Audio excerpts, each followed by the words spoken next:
पाकिस्तान ते इंडिया की जंग जिहड़ी है वो करीब करीब है और ज़्यादा चांस ने कि इंडिया पाकिस्तान के उत्ते हमला जरूर करेगा, क्योंकि जिस तरह की हुण हालत नज़र आती पई है, कंडीशन नज़र आती पई है कि उन्हें सियालकोट जीरो लाइन तो उधरों बहावलपुर जीरो लाइन तो उधरों वाघा बार्डर से उन्हें कटाई जल्दी शुरू कर दी। ये चीज़ां सारियां जिहड़ियां ने ये अलामतां ये जाहिर करदियां पईयां ने कि इंडिया नूं पाकिस्तान ते बड़ा गुस्सा है कि वो अपना एक बारी उन्हें पाकिस्तान ते हमला करके या कोई इस तरह का करके उन्हें आपदे आप नूं हौसला देना है कि असीं पाकिस्तान कोलों बदला लिया। और मेरी एक राय आ, बाकी तो साडी एजेंसी साडी पाक फौज साडे सिपा सलार हाफिज सैयद आसम मुनीर साहब वो बेहतर समझते ने, समझदार ने, मुल्क नूं चलाते पे ने साडे सियासतदान, लेकिन इस मौके ते पाकिस्तान नूं प्रोफैसर हाफिज मुहम्मद सईद साहब की बड़ी अच्छी जरूरत है।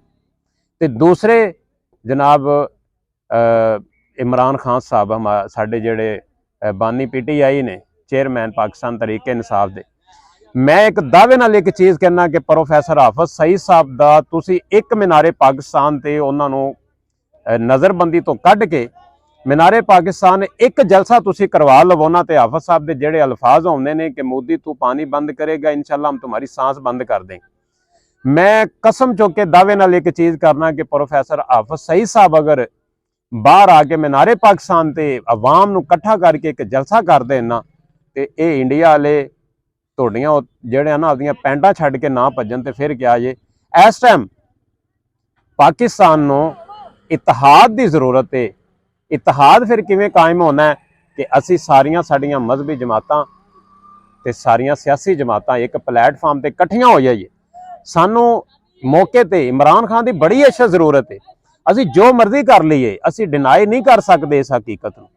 खान साहब की सानू बड़ी अच्छी जरूरत है तो सानू मजहबी जमातां की भी बड़ी अच्छी जरूरत है। तो पाक फौज साडे सिरां दा जिहड़ा ताज ने, देखो ना हुण जाना देनियां ने तो मेरी फौज ने जान देनी है, लड़ना है तो मेरी फौज ने, क्योंकि ट्रेनिंग उन्हां दे कोल है।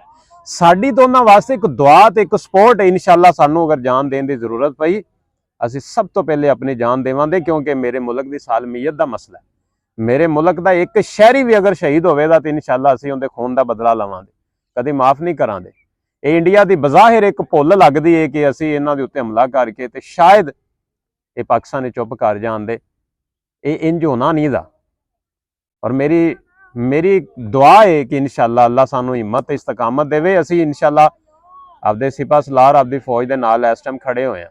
मेरी साडी फौज है, साडा खून है, साडे नौजवान साड़ियां मावां दे पुत्तर बार्डर ते खड़े ने, आपदी जान जोखां च पा के असी सकून दी नींद सो रहे हैं। पाक फौज जिंदाबाद, पाकिस्तान जिंदाबाद।